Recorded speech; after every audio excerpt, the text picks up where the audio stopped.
우리 이달에 말씀하겠습니다. 내가 너로 큰 민족을 이루고 내게 복을 주어 내 이름을 창대하게 하리니 너는 복이 될지라. 너를 축복하는 자에게는 내가 복을 내리고 너를 저주하는 자에게는 내가 저주하리니 땅의 모든 족속이 너로 말미암아 복을 얻을 것이라. 창세기 12장 2절 3절 말씀. 여호와 나의 하나님, 내가 복이 되게 하옵소서. 나로 말미암아 나를 아는 모든 사람이 복을 얻게 하옵소서.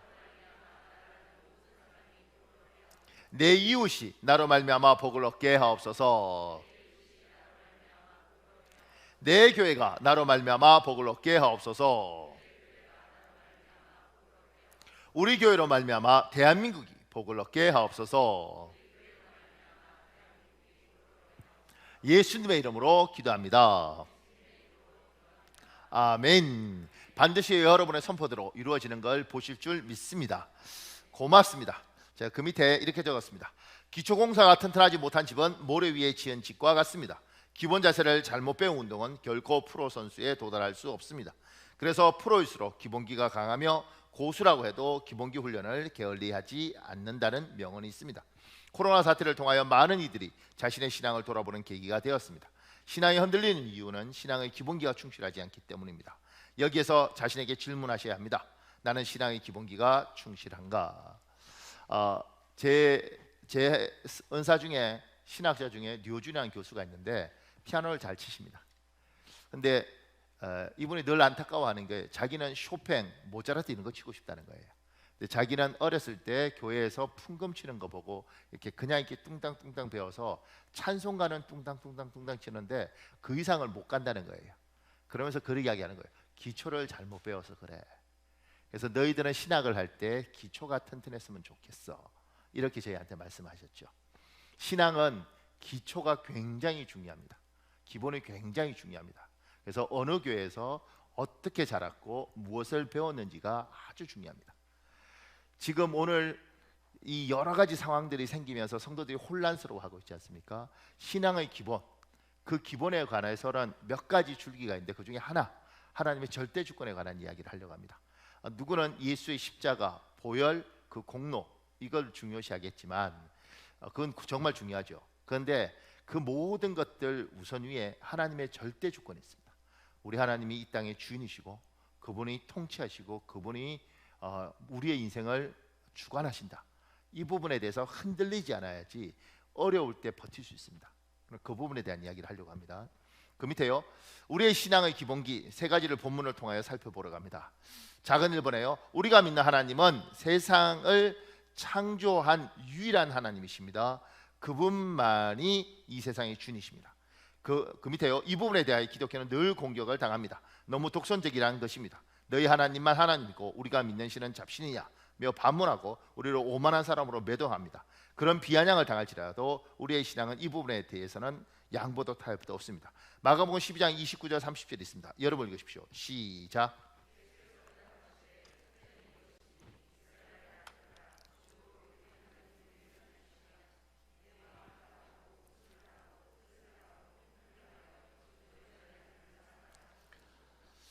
예수님께서 이스라엘 사람들에게 이야기합니다. 이스라엘아 들으라, 주 곧 우리 하나님은 유일한 주신이다.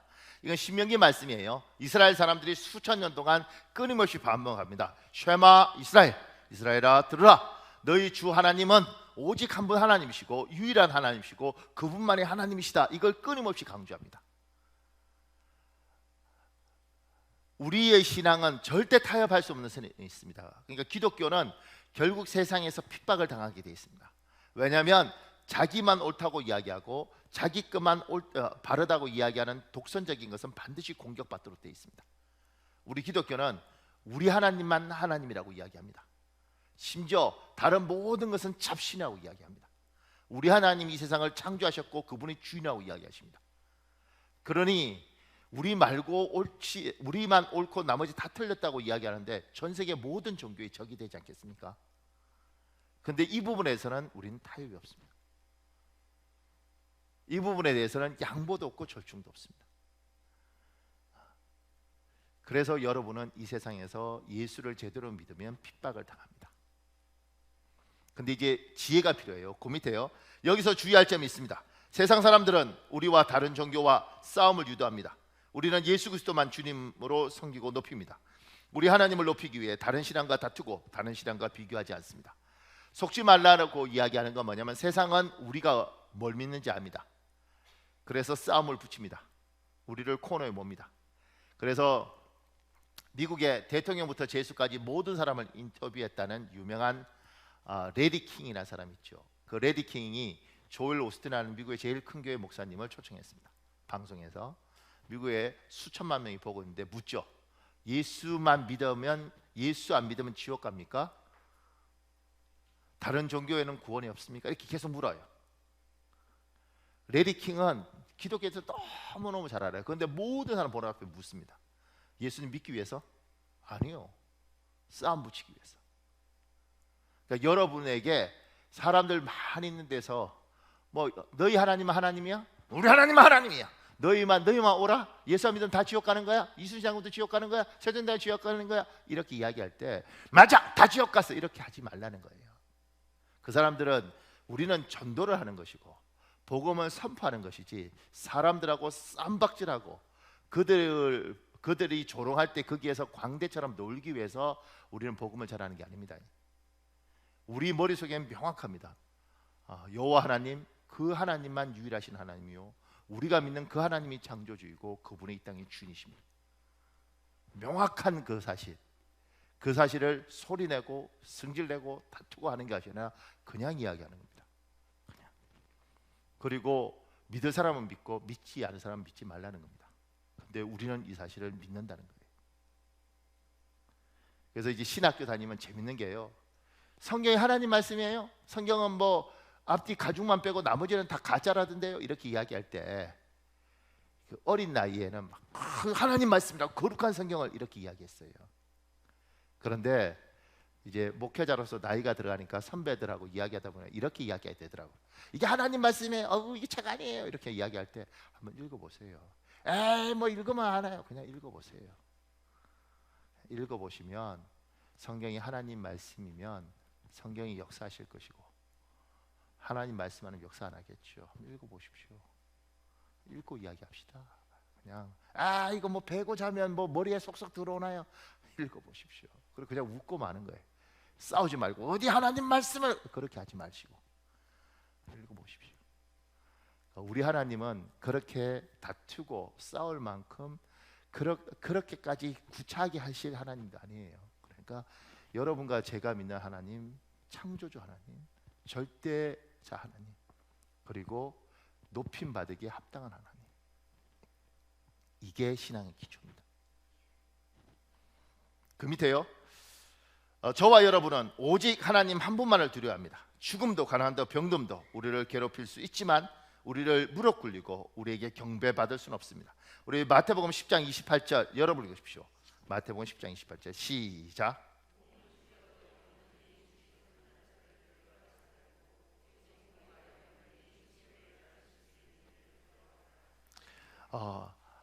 하나님은 우리에게 분명히 말씀하십니다. 너희가 누굴 두려워해야 될지, 몸과 영혼을 능히 멸할 수 있는 사람들을 멸할 수 있는 이 하나님 한 분을 두려워하라는 거예요. 몸은 죽여도 영혼을 능히 멸하지 못하는 자를 두려워하지 말라는 거예요. 그러니까 우리는 하나님 한 분만 두려워하고 사는 사람이지 나머지 사단이든 가난이든 배고픔이든 두려워하지 않습니다. 걱정도 되고 근심도 되지만 그것 때문에 무릎 꿇지 않습니다. 그래서 제가 밑에 이렇게 적었습니다. 어떤 환경에서라도 하나님은 예배 받아야 마땅할 뿐입니다. 예배 받기에 마땅한 하나님께 예배 드리십시오. 예배를 올려드리고 찬양을 높여드리십시오. 왜냐하면 하나님 한 분 외에는 예배 받을 분이 없습니다. 그분은 예배 받기에 합당하신 분이고 창조주이시고 전능하신 하나님이시고 이 세상의 주인은 그분만 예배를 받으셔야 됩니다. 그러니까 힘들어도 예배하셔야 됩니다. 그러니까 지금 인터넷으로 예배하는 것도 예배고요, 이렇게 예배하는 것도 예배입니다. 그런데 여러분 지금 참 재밌어요. 뭐가 재밌냐면 옆에 한번 보십시오. 마스크 쓰고 그 다음에 비닐 장갑 끼고 다 이렇게 앉아서 우리 예배해요. 제가 어떤 생각을 하게 되냐면 누구하고 이야기하다가 목사님들하고도 이야기를 제가 나누면서 성도들 중에 혹여 누가 이렇게 하면서까지 예배를 해야 될까요? 이게 뭡니까? 이렇게 생각할 수도 있겠다. 그런 생각 안 드셔요? 이 다 뭐 여러분 이거 마스크 쓰고 이게 비닐 장갑 끼고 앉아서 이러고 있는 것이 아우 상쾌 이런 게 아니고 이게 뭐지? 우리가 하나님 앞에 이렇게 하면서 예배를 드려야 되나 이런 생각도 들 수 있잖아요. 그런데 저는 이게 좀 다르게 보게 되더라고요. 기도하면서 이런 생각. 얼마 전에 일본 역사학자가 하는 이야기가 무신론자예요. 일본 역사학자가 하는 이야기가 뭐냐면 일본의 역사를 한국인이에요. 일본 역사를 연구하면서 일본 역사를 보면 에도 막부 시대, 도쿠가와 이에야스 시대 때 일본에서 키리스탄이라고 그래요. 기독교는 키리스탄들을 죽입니다. 근데 철저히 박멸하죠. 그때 박멸할 때 어떻게 하느냐면 마을에 가서 마을 사람들 일렬로 쭉 세웁니다. 그리고 예수님 그려져 있는 성화 그 나무판을 바닥에 놓고 밟고 지나가라고 그러는 이렇게. 그러니까 밟고 지나면 무조건 사는 거예요. 안 밟은 애들은 다 따로 뺍니다. 그리고 안 밟은 애는 따로 빼서 어떻게 하냐면 거꾸로 매달아요. 이렇게 사람을. 그리고 희한하더라고요. 귀 밑을 이렇게 자르더라고요. 이렇게 귀 밑을 이렇게 칼날로 이렇게만 자르는 거예요. 그러면 이제 피가 똑똑똑 떨어지는 거예요. 그래서 밤새 피가 떨어져서 사람이 이제 피가 몸에서 다 진이 빠지잖아요. 그래서 죽여요. 그러니까 이 피가 떨어지는 동안은 배교할 수 있죠. 그래서 살려달라 그러면 예수님 그림만 밟으면 사는 겁니다. 그런데 그냥 죽는 거예요, 사람들이. 심지어 이제 그때 책들 이렇게 보다 보면 작은 애도 있는데 그런 애들을 일본의 온천은 지옥이라고 표현하잖아요. 지옥 온천. 그 뜨거운 유황을 계속 부어요. 이렇게 있으면 붓고 막 고통스러워할 때 좀 지났다가 또 부어요. 그러니까 배신할 때까지 부어요. 배신 안 하면 여기에 이 뜨거운 온천물에 결국 튀어서 죽는 거예요. 그런데도 배신 안 하는 거죠. 그러니까 이 학자가 이제 그걸 연구하면서 무슨 말을 하느냐면 하나님이 없으면 이렇게까지 하겠는가?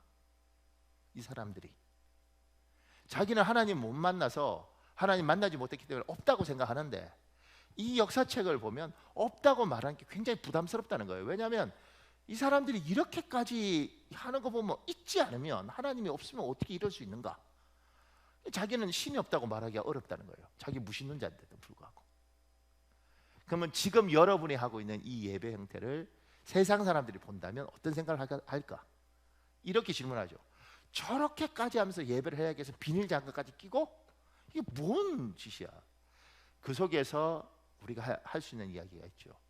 우리 하나님은 창조주 하나님이시고 우리가 섬기는 하나님은 그분은 유일한 하나님이시고 그분은 예배받기에 합당하신 분이기에 우리는 이렇게 하면서까지 예배를 합니다. 우리도 편하길 원하고 우리도 집에서 쉬길 원하고 우리도 이렇게 아침에 주일날 분주하게 오는 걸 원치 않습니다. 그럼에도 불구하고 예배받기에 합당한 분이기 때문에 우리가 이 불편을 감수하고도 오는 겁니다. 왜냐하면 그분은 창조주시고 오직 이스라엘아 들으라 이스라엘아 그 하나님 그분만이 한 분 하나님이시고 그래서 유일한 그 하나님 앞에 창조주 앞에 우리가 예배드리는 겁니다. 여러분이 지금 이것이 신앙 고백인 겁니다. 그러니까 반드시 오늘 은혜 받고 돌아가시길 예수님 이름으로 축복합니다. 그 밑에요. 작은 이번에요. 우리가 믿는 하나님은 옛날부터 지금 이 순간까지 세상 일에 관여하고 계십니다. 세상에 아주 작은 세세한 일까지 간섭하십니다. 누가복음 12장 6절 7절인데 여러분 읽으십시오. 시작.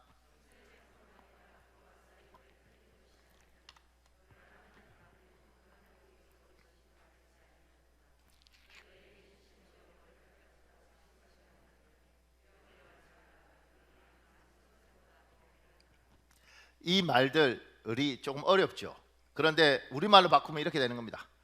수원에 가면 지동시장 있지 않습니까? 그 지동시장에 팔리는 돼지고기의 한 건 그게 벨기에산이든 독일산이든 그것도 하나님이 허락하지 않으면 한 건 안 팔린다는 거예요. 하나님은 그것까지 다 아시고 보고 계시다는 겁니다. 심지어 발모제 뿌리면서 머리에 흑채인가요? 뭐 이런 거 뿌리면서 사는데 우리 머리카락까지도 하나님은 다 세고 계시다는 거예요. 성경은 그렇게 하나님이 이야기하시는 거죠. 우리들 중에 우리 머리카락 숫자 아는 사람 누가 있겠어요? 그런데 주님은 그것까지 아신다는 거예요. 하나님은 그렇게 이 세상 일에 관여하신다는 겁니다. 그 밑에 이런 하나님의 관여 간섭을 우리는 하나님의 주권이라고 부릅니다. 하나님의 주권에 대한 강력함을 드러내기 위하여 하나님의 절대 주권이라는 절대 주권이라고 우리는 표현합니다. 신학 용어입니다. 하나님의 절대 주권. 주권은 주인한 거잖아요. 그러니까 영화를 보면 감독의 주권을 알 수 있습니다. 감독의 주권이라는 게 뭐냐면 감독이 얘 주인공으로 쓰고 싶다 그러면 얘 쓰는 거예요. 감독이 이 사람하고 절대 나는 작품 같이 안 하겠다 그러면 안 하는 거예요. 그게 감독의 주권이죠. 감독의 주권. 그러니까 이 주권처럼 하나님이 이 주권을 가지고 있다는 겁니다. 그 밑에요. 하나님의 절대 주권을 이야기할 때마다 거부감을 표현하는 사람들이 우리 주변에 있습니다. 하나님이 계시면 왜 세상이 이렇게 불공평하냐? 가난한 사람을 왜 안 도와주냐? 하나님이 있더라도 무능하거나 세상에 무관심한 것 같다 등등 하나님에 대해서 폄훼합니다. 여러분 이 부분에 대해서 어떻게 생각합니까? 사람들이 이렇게 말해요. 아유, 하나님 그렇게 살아계시고 힘있고 능력 있으면 왜 2차 세계대전 같은 걸 뒀어? 왜 하나님은 우리나라를 일본 식민지로 만들도록 허락하셨어? 하나님은 왜 6.25 때 전쟁 나도록 놓아주셨어? 하나님 살아계시면 왜 그런 일들을 하셔? 이렇게 질문을 해요. 근데 여러분과 제가 착각하면 그게 일일이 대답해야 된다고 생각합니다. 근데 그 밑에 제가 이렇게 적습니다. 우리가 아무리 만물의 영장이라고 우리를 자랑해도 하나님과 비교하면 사람은 연약한 피조물입니다. 하나님의 깊은 뜻을 어떻게 우리가 다 이해하겠습니까? 그러나 세상이 아무리 어두워질수록 하나님의 살아계심과 간섭하심은 더욱 분명하게 드러납니다. 우리들 중에 끊임없이 하나님 살아있지 않다고 질문하는 겁니다. 왜냐하면 세상에 너무 힘든 일들이 많으니까. 그 중에서 가장 이제 역사적으로 보면 제2차 세계대전이 일어났을 때 미국 학자들, 미국이 일본의 나가사키하고 히로시마한테 원자폭탄 터뜨리잖아요. 그러면서 문명에 관해서 환상이 다 깨집니다.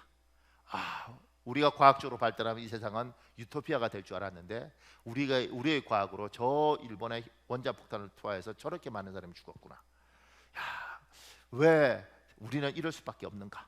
이런 질문하면서 회의론이라는 게 생기죠. 철학적으로. 근데 그 회의론이 생겼을 때 사람들이 하나님에 대한 질문을 하죠. 하나님 살아계시면 왜 2차 세계대전을 놓아뒀느냐? 왜 이렇게 많은 사람이 죽도록 놓았냐? 하나님 정말 살아계시냐고. 이렇게 미국 사람들이 질문하는 겁니다. 미국 역사학자가. 그 사람은 평생 그거 갖고 고민해요. 근데 우리는 2차 세계대전 안 일어났으면 우리 일본에 지금도 식민지로 사는 거예요. 우리는 일본에 독립할 수 없었습니다. 너무너무 막강한. 일본은 나중에 중국 정복하고 필리핀, 그 미얀마 이쪽 다 정복하지 않습니까? 심지어 나중에 인도도 정복해 가거든요. 우리 독립 못했습니다. 그러니까 여러분과 저는 지금 박현욱 이러지 않고 낙가무라 박 뭐 이렇게 부르고 있겠죠. 서로 간에 이렇게 부르고 사는 겁니다. 그 사람 입장에서는 도저히 이해할 수 없지만 우리나라 입장에서는 그거 없었으면 우리 해방 안 되는 거예요. 우리 식민지로 사는 겁니다. 하나님이 이 땅에 우리 입장에서는 도저히 이해할 수 없는 일들을 하나님이 만들어 놓으셨을 때 하나님 살아계십니까? 왜 이러십니까? 이렇게 이야기할 때 내가 너한테 설명해 준다고 네가 다 이해하겠냐? 너의 머리로 그걸 다 알겠냐? 근데 믿어라. 내 주권이 이 땅에 흘러가고 있고 때로는 나도 마음이 많이 아프지만 그걸 허락하고 있다는 것. 저는 조금 전에 이제 코로나 사태에 관한 이야기들을 하면서 많은 사람들이 하나님 살아계시면 왜 한국 교회에 있고 코로나가 있게 되고 교회에 그런 일들이 발생합니까? 하나님 지켜주셔야지 하나님이 그렇게 하지 않겠습니까? 이렇게. 우리 잘 몰라요. 근데 이제 그 성남에 코로나 이 방송 나가지. 하여튼간 우리끼리 듣는다고 믿고 성남에 코로나 때문에 굉장히 힘들었던 교회 있지 않습니까? 그 원래 이제 제하고 한 달이 건너면 이렇게 잘하는 분이에요. 그분은 하루에 3시간 이상 기도하는 분입니다. 그 교회는 하루에 3시간 이상 기도를 하는 사람들 모아놓은 교회예요. 그러니까 더 놀라는 거죠. 우리는 3시간씩 기도하는데 왜 이런 일이냐. 3시간씩 거기는 좁게 모여서 침 튀면서 기도한단 말이에요. 그러니 하나님 앞에 그렇게 기도해도 지혜롭지 못하면, 하나님 앞에 그렇게 기도해도 하나님이 우리에게 지혜를 주셨는데 그 지혜를 쓰지 못하면 그런 일이 있을 수 있어요. 근데 나중에 그 목사님이 이제 제 친구 목사님한테 문자를 보냈어요.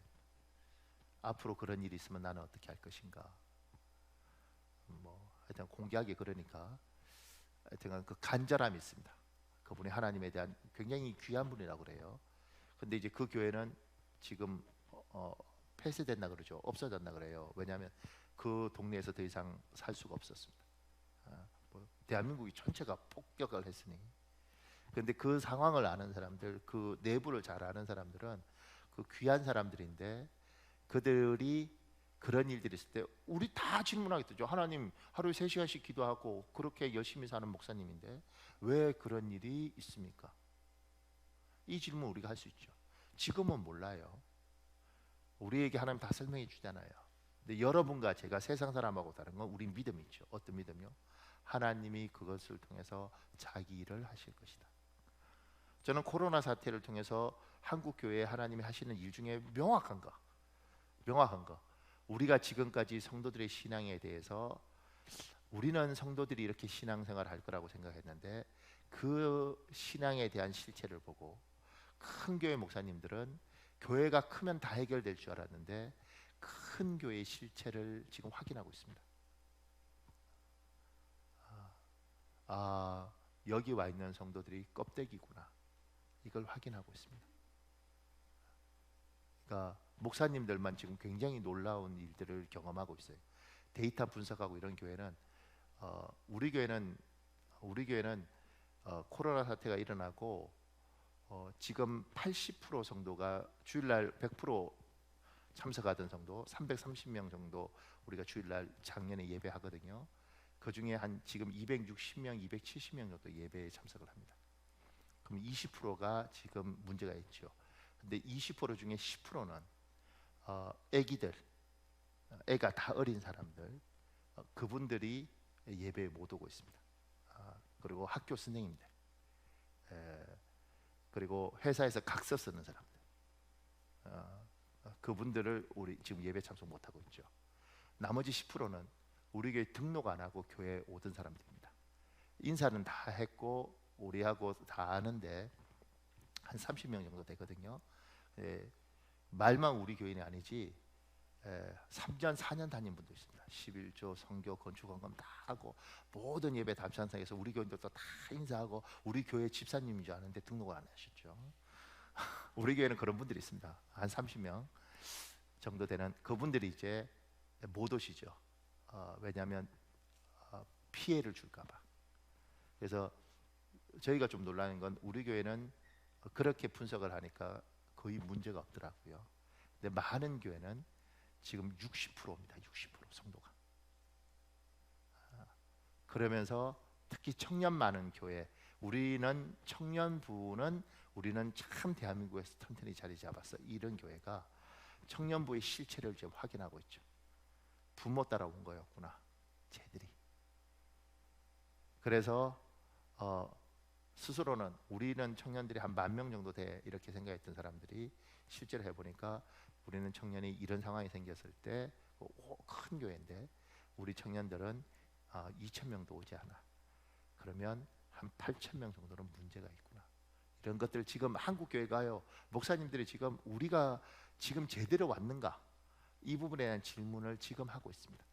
그러니까 하나님이 어떻게 일할지는 전 잘 모르겠습니다. 근데 분명한 건 많은 사람들이 질문합니다. 우리가 지금 제대로 온 거 맞는가? 우리의 신앙이 제대로 된 신앙이 맞는가? 교회 크게 지어놓고 여기저기 와 있는데 그 사람들이 진짜 신앙인인가? 이런 질문들을 지금 한국 교회가 하고 목사님들이 하고 있습니다. 그러니까 우리는 다 알지 못하지만 하나님은 분명히 그 가운데 일하고 있다는 겁니다. 조금 더요. 그 밑에 저와 여러분의 하나님만이 유일하게 사람의 생사와 복을 주관하고 그 모든 일의 주인이십니다. 이것이 하나님의 절대 주권입니다. 여러분 사무엘상 2장 6절에서 8절에 있습니다. 여러분 읽으십시오. 시작.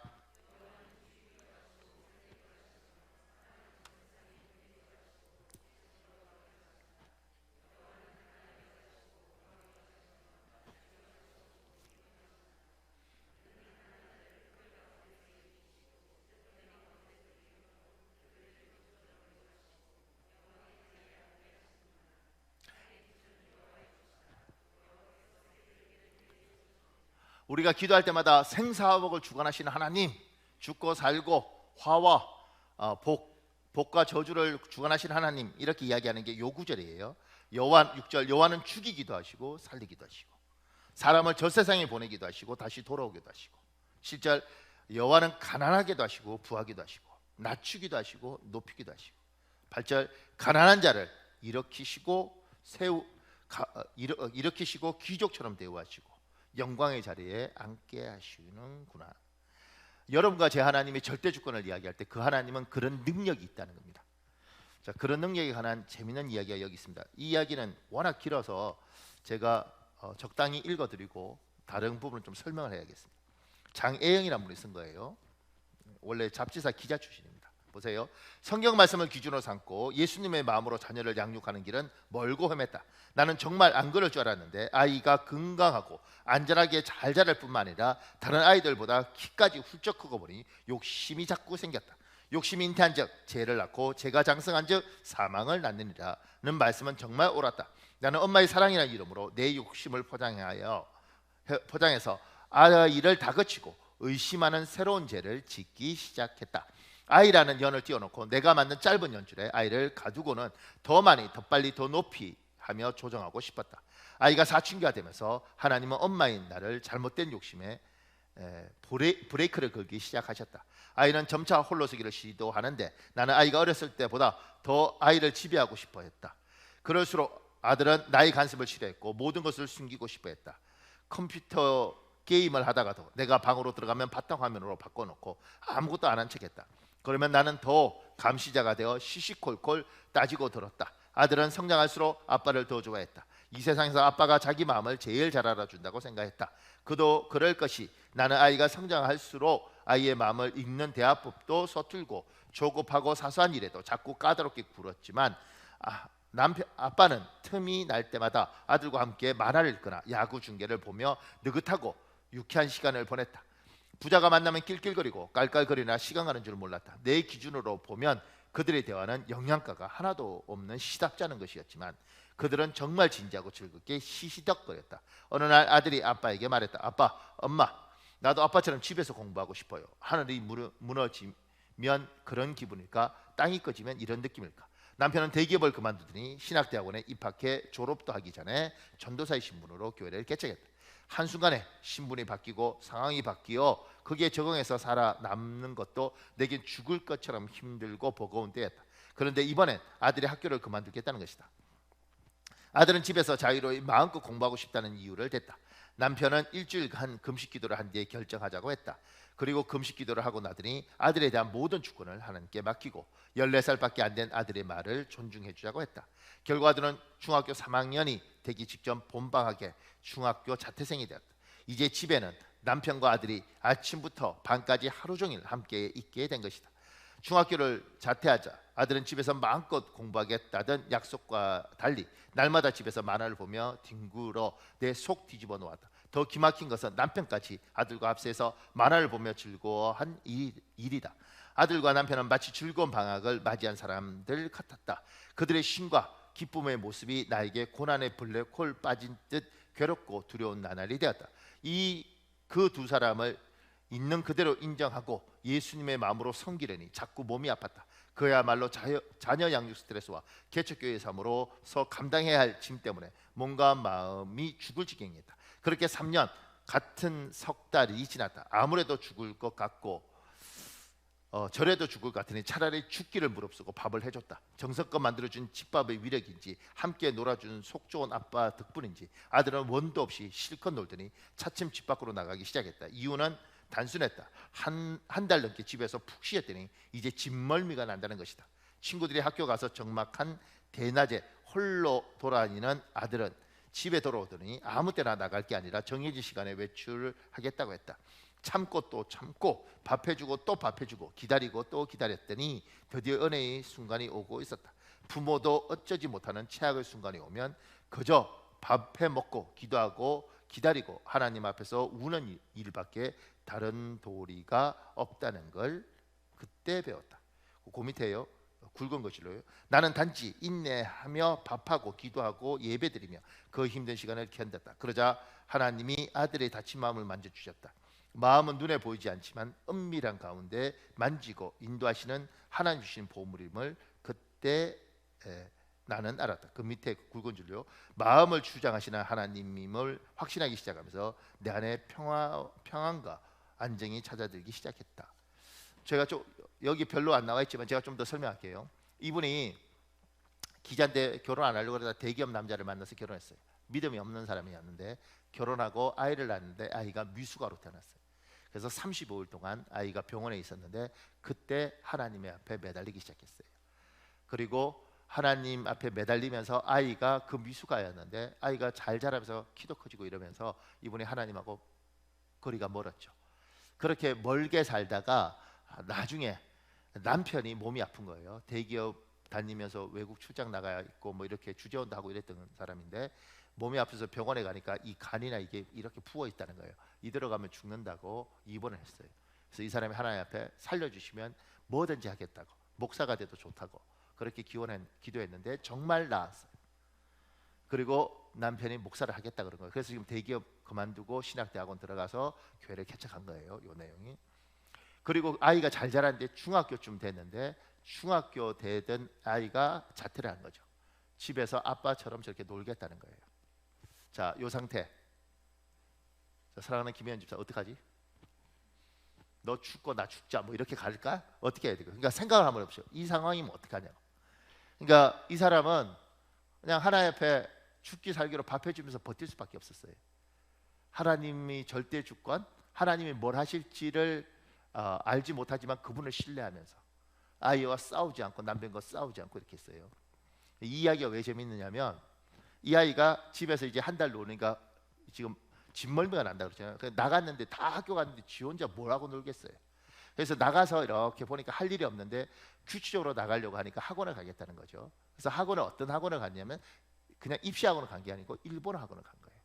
일본 학원을 왜 갔냐면 게임을 하고 싶은데 이게 설명서가 없으니까 너무 힘드니까 게임을 잘하기 위해서 그다음에 일본 무슨 뭐 이때 있더라고요. 그걸 잘하고 싶어서 일본어 학원을 등록시켜 달라 그러는 거예요. 어떤 부모가 기쁘겠냐고 게임하겠다는데 그래도 놓으니까 일본 학원을 보냈죠. 근데 보냈는데 얘가 3개월 만에 초급, 중급, 고급을 다 끝내요. 왜냐하면 하루에 8시간씩 일본 게임을 하기 위해서 막 집중적으로 일본어를 판 거지. 그래서 3개월 만에 초급, 중급, 고급을 끝내고 이게 너무 재밌는 거죠. 그러면서 이 아이가 그러면 금융고시도 있는데 한번 쳐볼까? 그리고 고등학교, 중학교 졸업하는 금융고시를 쳤는데 한 번에 붙어요. 그리고 그러면 좀 있다가 고등학교를 갈까 이렇게 생각을 했는데 고등학교 금융고시도 한번 쳐볼까? 그리고 학원을 다녔는데 고등학교 금융고시도 한 번에 붙어요. 그리고 수능을 쳐서 대학을 가죠. 근데 수능의 제2 외국어가 뭐냐면 일본어인데 얘는 일본어가 만점이었답니다. 그래서 만 16살에 어디 가냐면 연세대 법대를 가요. 그리고 만 21살에 최연소로 2006년 제48회 사법시험에 최연소로 사시 합격을 합니다. 그리고 지금 로펌에 있습니다. 내가 어디 있는지 뒤져보니까 좋은 데 있더라고요. 제가 이거 보면서 그 생각했어요. 하나님 우리 아들도 어떻게 셋 다는 아니더라도 한 둘만 그러니까 생사복을 주관하시는 하나님, 살아계신 하나님 이런 이야기를 할 때 우리 하나님께서 일을 하시면 하더라는 거지. 대부분 안 하시죠.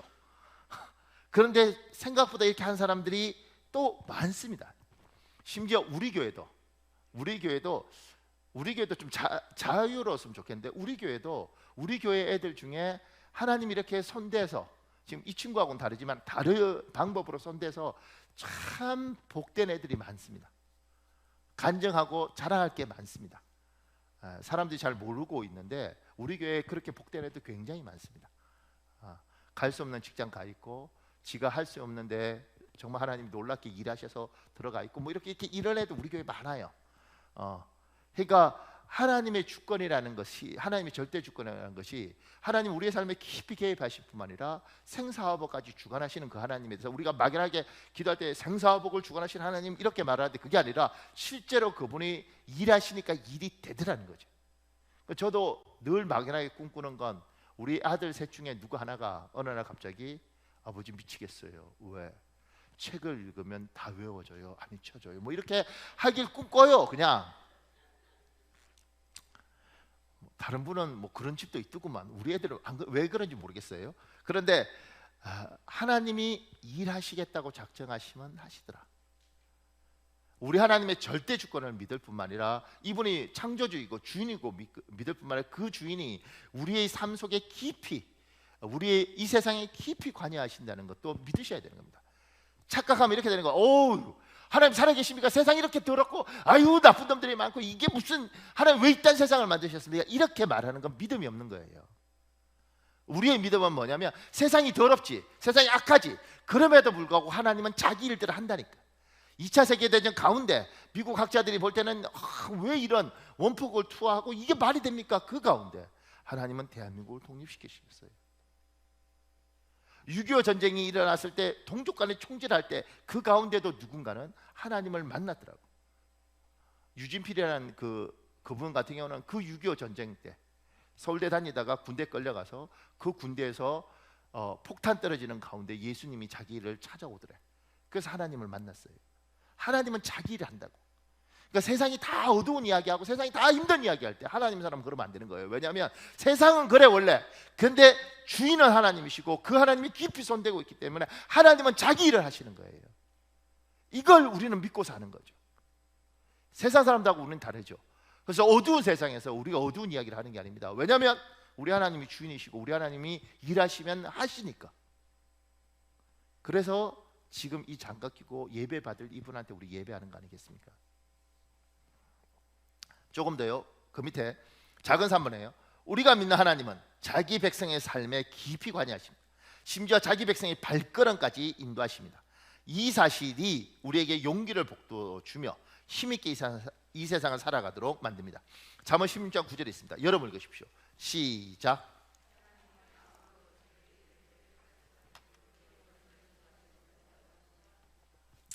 그 밑에요.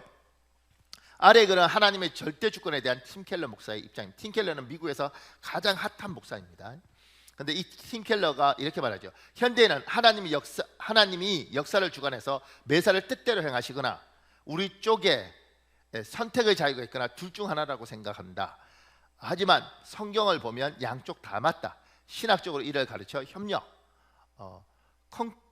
컨커런스라고 이야기하는데 요거는 동시다발이라는 뜻입니다. 협력이라고 말하는 것보다 예수님이 십자가에서 죽으신 일을 확고하게 예정된 일이지만 그분을 죽인 사람은 모두 자기 행동에 책임을 져야 했다. 마음의 경영은 우리 몫이요 우리의 책임이다. 우리는 역사를 주관하신다 해서 우리의 행동을 강요하지 않으신다. 선택이 부실하면 고통과 고생이 뒤따른다. 이분이 굉장히 뛰어난 학자이고 목사님인데 이 설명을 들으면 헷갈리지 않습니까? 이게 어렵습니다. 근데 이렇게 생각하면 좋겠습니다. 우리 교인들은 사람이 마음으로 자기를 계획할지라도 그 걸음을 인도하시는 여호와시다 이렇게 이야기할 때 이 세상 사람들은 자기 살도록 하나님 내버려 두셨다고 그냥 믿으십시오. 하나님이 관여하고 싶으면 관여하시지만 그들은 그들 인생 자기 모난대로 자기 성품대로 살 때 하나님이 관여하실 수도 있지만 하나님이 그냥 내버두셨다고 생각하십시오. 그런데 우리 예수 그리스도를 믿도록 선택하고 부른 우리, 하나님을 경외하는 우리는 어떠냐면 제가 그 밑에요. 우리 교회는 잠언 16장 9절을 신앙의 기본으로 삼고 있습니다. 하나님의 절대 주권을 신뢰하며 강하게 붙들고 있는 말씀입니다. 이 말씀을 이렇게 읽어보았으면 합니다. 세상 사람이 아니라 하나님의 사람이 마음으로 자기 일을 계획할지라도 하나님의 사람 걸음을 인도하시는 이는 여호와시니라. 제가 하나님의 사람 이렇게 해서 그렇지 실제로 여기에 이름을 넣어서 세상 사람이 아니라 박현옥 목사의 마음으로 자기 길을 계획할지라도 박현웅 목사의 걸음을 인도하시는 이는 여호와십니다. 여러분의 인생은 하나님의 절대 주권이 여러분의 발걸음을 인도하신다는 거죠. 여러분이 무슨 계획을 갖고 무슨 마음이 있든 간에 주권은 하나님께 있어서 마음은 이럴지 몰라도 결국 발걸음과 행동과 움직임의 주권은 하나님께 있다는 겁니다.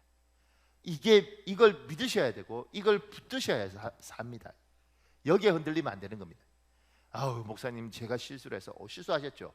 그럼에도 불구하고 그 주권이 그 실수를 다 아시고 붙들고 가고 계셔요. 왜냐하면 그 실수를 통해서 하나님이 가르칠 게 있고 그 실수를 통해서 하나님이 배울 게 있기 때문에 우리에게 허락하신 겁니다. 하나님의 주권은 그렇게 늘 우리 인생을 이끌어가고 있다는 겁니다. 그 밑에요. 하나님의 절대 주권을 인정한 사람은 작은 일에도 하나님의 관여하심을 인정합니다.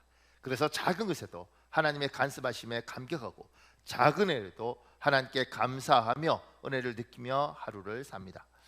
잠언 3장 6절이 있습니다. 여러분 읽으십시오. 잠언 3장 6절 시작. 범사의 것을 인정하라. 처음에는 이게 이상할 수 있습니다. 내가 사는 거지 무슨 하나님이. 그런데 하나님의 인도하심을 자꾸 인정하다 보면 우리가 하나님 아버지를 부를 때 처음에 이상할 수 있죠. 그런데 자연스러워지는 것처럼 하나님의 인도하심을 인정하다 보면 자연스러워지는 게 있습니다. 그리고 하나님의 사람은 압니다. 하나님이 날 인도해가고 있다는 것을. 이 정용섭이라는 분이 쓴 이 글은 참 재밌습니다. 왜 재밌냐면 저는 이렇게 생각합니다. 정말 하나님을 계속해서 묵상하다 보면 이렇게 될 수도 있을 것 같아요. 주님, 점심으로 짜장면을 먹었습니다. 궁극적으로는 주님이 주신 거지만 현실적으로는 부감면 입구에 있는 손짜장 집 주방장이 4,000원 받고 만들어 준 거였습니다. 내 앞에 놓은 짜장면이 미러워 젓가락을 씻게 되기 힘들었습니다. 국수가 된 밀가루, 밀가루가 된 밀이 된 밀이삭, 밀이삭이 된 밀알, 감자와 돼지고기와 짜장, 요정처럼 그 사이를 헤집고 모든 걸 가능케 한 어떤 메커니즘 또는 능력. 주님, 원하지 않는 사람은 어쩔 수 없으나 원하는 사람은 누구나 짜장면을 먹지 못하는 일이 부디 일어나지 않기를 바랍니다. 대한민국에는 짜장면을 좋아하는 사람도 많지만 짜장면을 배달하는 사람도 많습니다. 그들의 수고가 많은 이들에게 먹는 즐거움과 생명을 살리는 손길이 되기를 원합니다. 오토바이를 타고 다닐 때도 사고 나지 않도록 붙들어 주십시오. 지금 대한민국에 태어나셨다면 짜장면을 좋아하셨을 예수 그리스도 이름으로 기도드립니다. 아멘. 제가 이 글이 좋았던 건 뭐냐면 위트가 있죠. 짜장면 한 그릇을 먹어도 범사의 여호와 하나님을 인정하는 거. 하나님 고맙습니다. 이렇게 먹을 수 있도록 허락해 주셔서 고맙습니다. 나에게 주머니에 돈을 주셔서 고맙습니다. 하나님 이렇게 가게를 열어주셔서 고맙습니다. 그분이 범사의 그 길들을 인정하시고 그렇게 살아가는 거. 이게 여러분과 제가 이 땅을 살아가면서 절대 주권을 인정하는 사람은 이 부분에 대해서 인정하는 거죠. 그래서 늘 감사하는 거죠. 작은 일도 그냥 감사한 게 하나님 감사합니다. 저한테 좋은 경험 하나 있는데요. 갑자기 설교하다 보고 생각나는 게 제가 안식월 끝나고 가방을 메고 인천공항에서 리무진 타면 이쪽 영통에 오잖아요. 영통에 오면서 한 달 동안 외국 생활을 했으니까 너무 삼계탕을 먹고 싶은 거예요. 그래서 그 가방을 끌고 삼계탕 집을 찾아서 영통을 돌아다녔어요. 그래서 사람들 보면 이렇게 이렇게 백 이렇게 끌고 여기 배낭 메고 이렇게 해서 이 죽음의 눈길로 이렇게 걸어 가서 삼계탕 집이 어딨나. 그리고 정말 삼계탕 2층에 있는 어떤 삼계탕 집을 발견하고 너무 감격해서 그 집에 넣고 아줌마 삼계탕 하나요. 그리고 그걸 먹는데요 너무 감사하더라고. 그 집에 안 열었으면 어떡할 거예요. 그 집에 안 열었으면 어떡하겠어요. 근데 그 아줌마가 그날 저를 보고 기억하더라고요. 다음에 갔는데 그때 삼계탕을 너무 간절히 먹는 모습이 기억에 나더래. 그냥 먹을 수 있잖아요. 누군가에겐 그럴 수 있죠. 근데 가게 안 열렸으면 못 먹는 거고 외국 생활하면 한 달 동안 있을 때 아무도 못 먹는 겁니다. 그렇게 우리가 너무 자연스러운 것 같지만 범사의 하나님 인정하면서 하나님 고맙습니다. 하나님 감사합니다. 예배 드릴 수 있게 해주셔서 고맙고 하나님 우리 코로나 안 걸려서 감사하고 하나님 그래도 우리 교회 이렇게 붙들어 주셔서 감사하고 하나님 너무너무 고맙습니다. 이게 범사의 하나님을 인정하는 사람들은 그렇게 됩니다. 그래서 감사하죠. 그래서 행복하죠. 예수 믿는 사람 달라요. 조금 더요. 하나님의 절대 주권을 인정하는 사람은 하나님의 일하심에 대한 기대가 항상 있습니다. 그래서 그들의 언어는 늘 희망적이고 항상 밝고 생기와 건강미가 있습니다. 이 글이 좀 긴데 제가 대충 빨리 읽겠습니다. 얼마 안 있어 그는 다른 여자와 동거하기 시작하더니 딸에게 이혼을 강경하게 요구했다. 안 돼요. 이혼만 할 수 없어요. 지금껏 단 한 번도 좌절을 겪어본 적이 없는 딸에게 이혼은 그야말로 가슴에 찍힌 낙이었다. 그러나 너무나 뼈아프지만 상대방이 강경하게 나오니 어쩔 수 없이 이혼에 합의하게 되었다. 이후 딸은 마치 죽을 병이라도 걸린 사람처럼 한없이 가라앉았다. 아빠, 나 죽고 싶어요. 아빠, 나 어떻게 하면 좋아요? 회복을 돕는 묘약은 사랑밖에 없었다. 우리가 기르는 양이 되었을 때 이유야 어떻든 만사를 제쳐두고 우리에게 오셔서 사랑이라는 묘약으로 회복시킨 분이 주님이 아니시던가. 딸을 보자마자 그 사랑의 마음으로 꼭 껴안아줬다. 딸아, 온 세상이 다 너를 버려도 또 모든 사람이 다 너를 비난해도 아빠는 항상 내 편이고 너를 사랑한단다. 아빠는 항상 너를 보호할 거야. 이제 너는 아무 걱정 마라. 너는 나에게 단 하나밖에 없는 딸이야. 그리고 그 밑에 굵은 것이로요. 미동조차 없이 누워있는 딸아이의 방 안 공기는 적막하기 거지없었다. 그러면 나는 분위기를 세신하려는 듯 짐짓 밝고 따뜻한 목소리로 딸의 이름을 불렀다. 미경아, 아빠가 마사지 해줄까? 그제서야 딸은 고개를 돌려 나를 바라보았다. 그러면 나는 엎드린 채 누워있는 딸아이의 발가락부터 머리 끝까지 온몸 마디마디가 개운해지도록 정성을 다해 마사지를 해준다. 아빠의 그런 마음을 알았는지 한참 마사지를 해주다 보면 딸아이는 가슴속에 쌓인 말들을 하나둘 꺼내놓곤 했다. 아빠, 나는 죄인이고 실패자예요. 성경에도 이혼하지 말라고 했는데 나는 이혼하고 말았잖아요. 딸아, 너는 실패자가 아니다. 예수님도 내가 처한 상황과 마음을 다 아신단다. 성경에도 엄행한 용고로 이혼한다거나 예수 믿지 않는 남편이 이혼을 강요하면 이혼해도 좋다는 말씀이 나오지 않니? 내가 지금은 광야에 있지만 이곳에서 하나님을 찾을 때 너는 예전보다 더 큰 기쁨을 그분께 안겨드릴 수가 있다. 하나님 앞에 괴로울 만큼 잘못한 게 생각나거든 회개하여 돌이키면 되고 다시 그런 우를 범하지 않으면 된단다. 그러니 더 이상 죄책감을 갖지 말고 내일을 소망하자. 너에게는 반드시 회복의 날이 찾아올 거야. 너는 반드시 잘 될 거야. 하나님은 너를 너무 사랑하셔. 내 마음이 통한 것일까? 딸은 비록 인생의 어두운 터널을 지나고 있었지만 우리 부녀 관계는 어느 때보다도 따사로운 햇살같이 살가워 갔다. 그러는 동안 밥도 먹지 못하고 눈물만 흘리던 딸이 차츰 밥을 먹기 시작했고 말수도 늘어나더니 1년이 지나고 2년, 3년이 지나면서부터는 마침내 예전에 그 밝고 당당한 모습으로 피어나기 시작했다. 더욱 놀란 것은 3년이 지나면서부터 딸아이에게서 인생을 해석하는 새로운 언어가 쏟아져 나왔다는 점이다. 아빠, 난 그동안 하늘 높은 줄 모르고 승승장구하던 사람이었잖아요. 그게 체면치레라는 것도 모른 채 항상 남들보다 높은 위치에 서 있는 것만 좋아했고요. 그런데 이혼이나 아픔을 겪고 나니까 나를 포장하고 있던 성벽들을 그제야 무너뜨릴 수 있었어요. 그리고 그 무너진 자리에서 나 자신을 있는 그대로 사람들 앞에 내놓으니까 오히려 더 많은 사람들이 내게 다가오더라고요. 사람들이 더 나를 좋아해주고 사랑해주는 거예요. 그러니 저도 더 많이 사랑하면서 사람들에게 가까이 갈 수 있게 되었어요. 딸은 그 긴 터널을 지나며 자신을 돌아보게 되었고 터널을 빠져나온 뒤에도 하루하루가 달라져 갔다. 그것은 아마도 딸이 광야에서 사랑을 배우고 사랑을 경험한 덕분이다. 우리의 아들이라고 불리던 사도 요한도 예수님의 특별한 사랑을 경험하면서 사랑의 사도로 변했듯이 내 딸 미경이도 그 광야에서 더 많은 사랑을 배우고 경험하면서 진짜 사랑을 줄 아는 사랑스러운 사람으로 변해가고 있었다. 그 뒤 하나님께서는 회복되고 변화되는 딸에게 너무나 귀한 선물을 주셨다. 주 안에서 신실하고 건실한 청년을 교회에서 만나 사랑의 여정을 시작하게 된 것이다. 청년은 미국의 명문대학을 나와 변호사로 활동하는 총각이었다.